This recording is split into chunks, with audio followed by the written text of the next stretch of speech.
سیدنا غوث ثقلین آپ کی یاد میں یہ دن مناتے ہیں، چونکہ اس ماہ مقدس کی نسبت عاشقوں کے ساتھ ہے۔ سبحان اللہ۔ کیونکہ اکثر اولیاء کرام حضور کے عاشق اسی ماہ مقدس میں واصل باللہ ہوئے۔ سبحان اللہ۔ جس طرح جانشین رسول، نائب رسول، سبحان اللہ، خلیفۃ الرسول سیدنا ابوبکر صدیق رضی اللہ تعالی عنہ، آپ کا یوم وصال بھی اسی ماہ مقدس میں ہے، اور آپ کے علاقہ کی زینت حضور مناظر اعظم پاکستان شیخ یعقوب العجم محدث حویلی لکھا سبحان اللہ، خواجہ پیر ابو رضا محمد عبدالعزیز نوری سبحان اللہ، رحمۃ اللہ تعالی علیہ، آپ کا عرس مقدس بھی اسی ماہ میں ہوتا ہے۔ سبحان اللہ۔ تو آج اس موضوع کے اوپر لب کشائی کرنے کا میں نے شرف حاصل کیا ہے، وہ ہے مناقب سیدنا ابوبکر صدیق۔ سبحان اللہ، سبحان اللہ۔ کچھ ایسی ہستیاں ہوتی ہیں جو پیدا ہوتے ہی اللہ رب العزت نے انہیں چنا ہوا ہوتا ہے، ان سے گناہ سرزد ہوتا ہی نہیں۔ نبی معصوم ہوتے ہیں، لیکن کچھ ایسے اولیاء اور صالحین ہوتے ہیں جن سے بھی گناہ سرزد نہیں ہوتا۔ سبحان اللہ، سبحان اللہ۔ کچھ خشک ملاؤں کو یہ شک پڑ گیا کہ حضرت محمد رسول اللہ صلی اللہ علیہ وسلم کی شہزادی بھی معصومہ نہیں ہے، حالانکہ عرف میں ہر گھر میں بچوں کو بھی معصوم کہا جاتا ہے۔ سبحان اللہ۔ تو سیدنا ابوبکر صدیق بھی، آپ کا شمار بھی ان معصوموں میں ہوتا ہے۔ کیوں کہ آپ کے والد جب زمانہ کفر میں تھے تو آپ کو جب بڑے تھوڑے ہوئے، بازو سے پکڑ کر بتوں کی تبلیغ کے لیے اجتماع گاہ میں لے جانا چاہا۔ ہمیشہ حق والوں نے کسی بھی غلیظ اجتماع میں جانے سے انکار کیا ہے، جس طرح سیدنا ابراہیم علیہ السلام آپ نے کفار کے اجتماع میں جانے کے لیے فرمائے انی سقیم، میرا دل ہی نہیں چاہتا، میرا دل بیمار ہے، میں نہیں چاہتا تمہارے اجتماع گاہ میں۔ اسی طرح ہی سیدنا ابوبکر صدیق رضی اللہ تعالیٰ عنہ، آپ کے والد گرامی حضرت ابو قحافہ، اس وقت آپ ایمان نہیں لائے تھے، بت پرستی کرتے تھے وہ، کہ آپ کو اجتماع گاہ میں لے جانا چاہا تو آپ نے انکار کیا، بتوں کی تذلیل کی، تو آپ کے والد چونکہ مسلمان نہیں تھے، آپ کو سزا دینے پہ تل گئے۔ جب آپ کو مارنا چاہا تو سیدنا ابوبکر صدیق کی والدہ تڑپتی ہوئی بھاگی اور بتاتی ہے اسے مت مار ابو قحافہ، جب یہ بچہ پیدا ہوا تھا غیبی آوازیں مجھے آتی تھی، مبارک ہو تیرے گھر میں عتیق آ رہا ہے، مبارک ہو تیرے گھر میں صدیق آ رہا ہے۔ عتیق جہنم کی آگ سے آزاد کو کہتے ہیں۔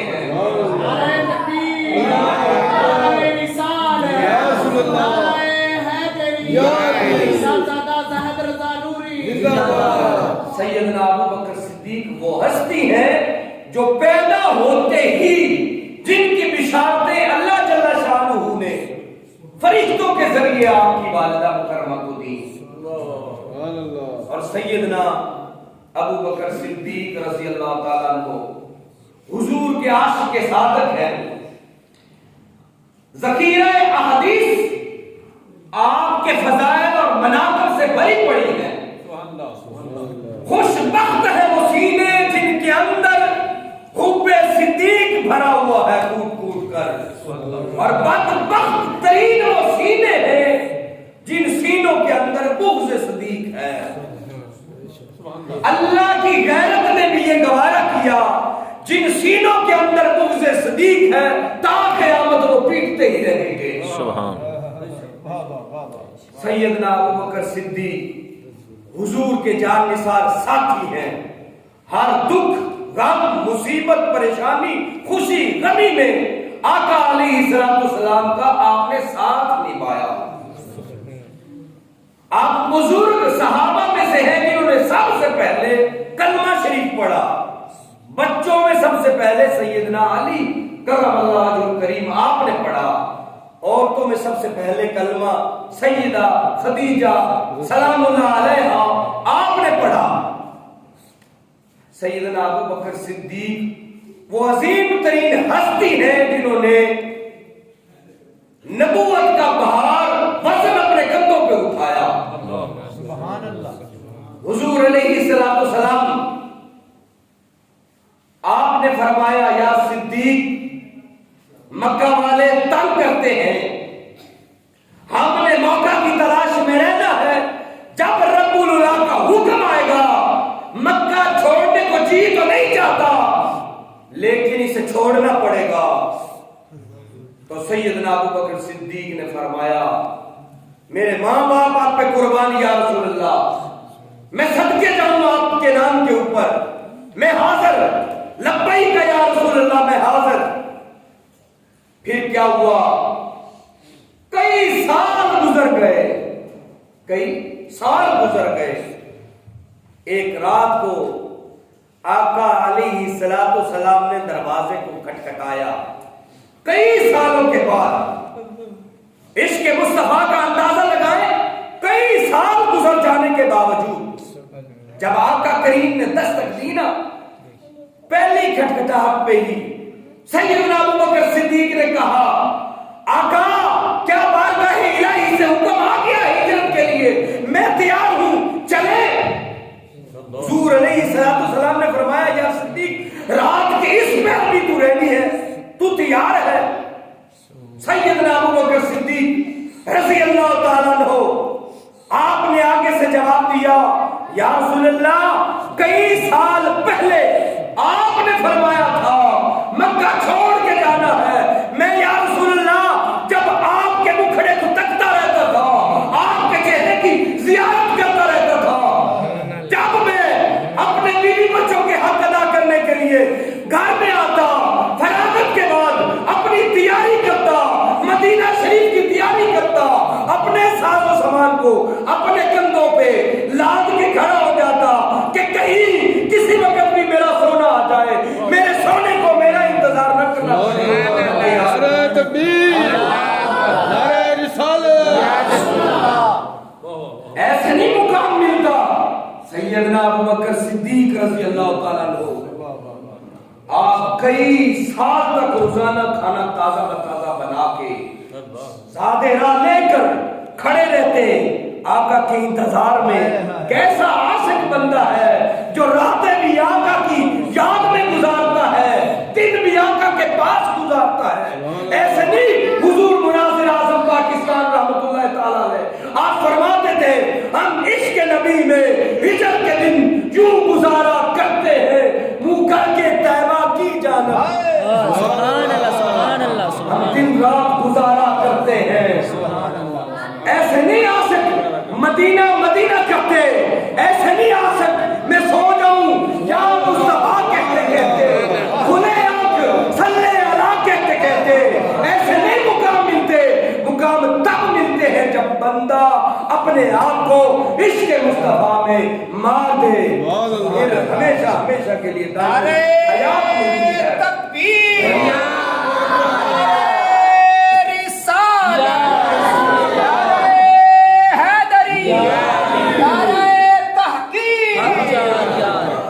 سیدنا ابوبکر صدیق رضی اللہ تعالیٰ عنہ جب چٹانی راستوں میں نبی علیہ السلام کو لیتے ہوئے غار ثور میں تشریف لے گئے، آقا کو کندھوں پہ اٹھا کے، سبحان اللہ۔ جو حجاج کرام مدینہ شریف گئے، اللہ سب عاشقوں کو مدینہ شریف کی حالت انہیں پتہ ہے آج تو رستے بن گئے، کتنا مشکل وہ راستہ ہے جن راستوں سے گزر کے بندہ جاتا ہے، تو پھر رات کے پرخطر سفر میں یہ سب مد نظر رکھتے ہوئے کہ کہیں کفار پیچھا جو کر رہے ہیں ہمیں پکڑ نہ لے، مارے جانے کا خوف بھی، پھر زہریلے جانوروں کا خوف بھی، پھر نبی علیہ السلام کو اپنے کندھوں پہ اٹھایا ہوا ہے۔ ایسے نہیں آپ کی شہزادی حضرت اسما بنت صدیق رضی اللہ تعالیٰ عنہ آپ کو ذات الناطقین کا لقب دیا گیا۔ جب صابرہ باندھنے کی باری آئی تو کوئی رسا کوئی چیز نہ ملی جس سے سامان کو اونٹنی کے اوپر باندھ دیا جائے، انہوں نے اپنا ایک روایت میں آتا دوپٹہ اتارا، آقا آپ کے نام کے اوپر ہمارا سارا تن من دھن سب کچھ قربان۔ ایسے نہیں ہم حضور علیہ السلام کے نام کے اوپر اپنی جان قربان کرنے کے لیے تیار ہوتے۔ یہ سبق ہمیں گڑتی میں عشاقان مصطفیٰ سے ملا ہے، یہ سبق ہمیں سیدنا ابوبکر صدیق رضی اللہ تعالیٰ عنہ آپ سے ملا ہے۔ دوسری روایت میں آتا ہے کہ دوپٹہ بھی نہیں تھا، اس سے بھی سامان باندھ دیا گیا تھا۔ حضرت اسما رضی اللہ تعالیٰ عنہ آپ نے اپنا کمر کس نکالا، نالا نکالا اور اس سے آقا کے سفر کے لیے سامان کو باندھا۔ بندہ عشق رسول میں خود تو حد درجے کا نمبر لے گیا نا، لیکن آپ تو آپ ان کی لخت جگر بھی اس حد تک آقا سے پیار کرنے والی ہے کہ کہیں آقا کا سامان گر نہ جائے، میری خیر ہے۔ کتنے بڑے عاشق صادق ہیں سیدنا ابوبکر صدیق رضی اللہ تعالیٰ عنہ۔ نبی علیہ السلام آپ نے فرمایا خیر القرون قرنی، سب سے بہترین زمانہ میرا زمانہ ہے، پھر زمانہ اس کے ساتھ والا، پھر اس کے ساتھ والا، 4 زمانے میرے مصطفیٰ نے کون فرمائے۔ پھر نبی علیہ السلام نے ارشاد فرمایا، ایک اور حدیث میں ہے، یہ حدیث مسند احمد بن حنبل کی ہے، نبی علیہ السلام نے فرمایا چوتھے زمانے کے بعد فساد کا دور آئے گا۔ اللہ، وہی یزید کا جو دور ہے فسادی دور ہے، ملوکیت کا جو دور ہے وہ فسادی دور ہے۔ آقا علیہ السلام اس دور کی طرف اشارہ فرما کے گئے۔ سیدنا ابوبکر صدیق رضی اللہ تعالیٰ عنہ آپ کی بہت بڑی شان ہے، جناب علی کرم اللہ وجہ الکریم آقا علیہ السلام کے آخری اوقات میں حضور کی بارگاہ میں حاضر ہوئے، یا رسول اللہ مسلمانوں کا آپ امیر کسے بنایا جائے؟ نبی علیہ السلام آپ نے فرمایا کہ دیانت میں بھی سب سے اعلیٰ، دین کے معاملات میں بھی سب سے اعلیٰ، تقرب الہی میں بھی سب سے اعلیٰ، سبحان اللہ، اگر تم بناؤ تو صدیق علیہ رضی اللہ تعالیٰ عنہ آپ کو بناؤ۔ حضور نے اگر کا جملہ استعمال کیا، کلیئر کٹ نومینیشن اس لیے نہیں فرمائی تھی، اگر امت مسلمہ نہیں بناتی حضور کا حکم جو ہو جاتا ہے وہ فرض ہوتا ہے، ساری کی ساری گناہگار اور جہنم کی مستحق ٹھہرے گی۔ اس لیے نبی علیہ السلام نے فرمایا اگر امیر بناؤ تو ابو بکر صدیق رضی اللہ تعالیٰ عنہ ان کو بناؤ۔ پھر فرمایا اگر امیر بناؤ تو پھر عمر رضی اللہ تعالیٰ عنہ ان کو بنانا۔ کیوں؟ کہ وہ بہترین حق کی معاملات میں نڈر ہے، لیڈر کے لیے نڈر ہونا شرط ہے۔ آقا کریم نے فرمایا وہ نڈر ہے، دیندار ہونے کے ساتھ نڈر بھی ہے، اللہ کے معاملات میں دنیا داروں سے ڈرنے والا نہیں ہے۔ پھر نبی علیہ السلام نے جناب علی رضی اللہ تعالیٰ عنہ آپ کا نام لیا کہ یہ نصیحت کرنے والے ہیں، صراط مستقیم کا رستہ دینے والے ہیں۔ یعنی جب حضور سے نیب رسول ہونے کے بارے میں پوچھا بھی گیا، ایسے شیعہ کہتے ہیں عمر نے نہیں لکھنے دیا، فلاں نہیں ہوا، حضور نے پہلے اشارتاً بتا دیا تھا۔ پھر نبی علیہ السلام کی ایک اور حدیث ابن عساکر کی ہے، حضور علیہ السلام آپ نے فرمایا میری امت میں نرم ترین مزاج کا بندہ پوری امت میں تا قیامت آنے والی امت تک اگر کوئی ہے تو جناب ابو بکر صدیق رضی اللہ عنہ۔ میری امت کا سخت ترین اگر کوئی بندہ ہے تا قیامت وہ جناب عمر فاروق رضی اللہ عنہ۔ میری امت میں اگر کوئی حیادار ہے تو سیدنا عثمان غنی رضی اللہ تعالیٰ عنہ، آپ کا نام لیا جناب ابو بکر صدیق رضی اللہ تعالیٰ عنہ، آپ حضور علیہ السلام کے زمینی وزراء میں سے ہیں۔ حضور نے فرمایا دو میرے آسمانی وزراء ہیں، دو میرے زمینی وزراء ہیں، جناب ابو بکر صدیق رضی اللہ تعالیٰ عنہ، جناب عمر پاک رضی اللہ تعالیٰ عنہ، آپ دو زمینی وزیر ہیں۔ جب آقا علیہ السلام کی مجلس ہوتی نا، جس طرح قبلہ پیر محمد نعیم رضا نوری صاحب نے آج مجلس سجائی ہے پیاروں کی یاد منانے کے لیے، ایسے ہی جھرمٹ، ستاروں کا جھرمٹ مدینہ کے چاند کے پاس ہوتا تھا۔ کسی صحابی کی جرت نہیں ہوتی تھی روح مصطفیٰ میں آنکھوں میں آنکھیں ڈال کے دیکھے۔ ادب کا تقاضا بھی صحابہ نے ہمیں سکھا دیا، جب بزرگ سامنے بیٹھے ہو، جب شان والے سامنے بیٹھے ہو، نگاہیں جھکا کر بادل ہو کے بیٹھا جائے۔ تو سارے صحابہ حضور علیہ السلام کی بارگاہ میں جب آتے، آنکھیں جھکا کے، سر جھکا کے، کانوں سے خطاب مصطفیٰ سنتے اور دل کے ساتھ یار کے ساتھ تعلق بناتے، ذکر فرماتے۔ پورے صحابہ میں سے دو صحابہ کی جرت تھی آقا کی آنکھوں میں آنکھیں ملا کے بیٹھتے تھے۔ اگر کسی کی آنکھوں میں یہ پاور تھی، طاقت تھی، نگاہ مصطفیٰ سے فیض لینے کی اگر کسی میں ایبلٹی تھی، وہ جناب ابو بکر صدیق رضی اللہ عنہ۔ نعرہ تکبیر، نعرہ رسالت۔ نہ صرف جناب ابو بکر صدیق تھے بلکہ جناب سیدنا عمر فاروق رضی اللہ تعالیٰ عنہ آپ بھی تھے۔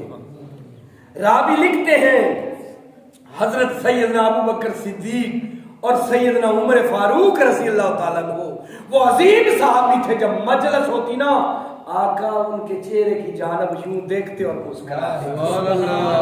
جب آقا پیاری پیاری احادیث مبارکہ ہمیں بتا رہے ہوتے، نصیحتیں فرما رہے ہوتے، ساتھ ہی ساتھ ان دو صحابہ کی طرف دیکھ کے مسکرا رہے۔ سبحان اللہ۔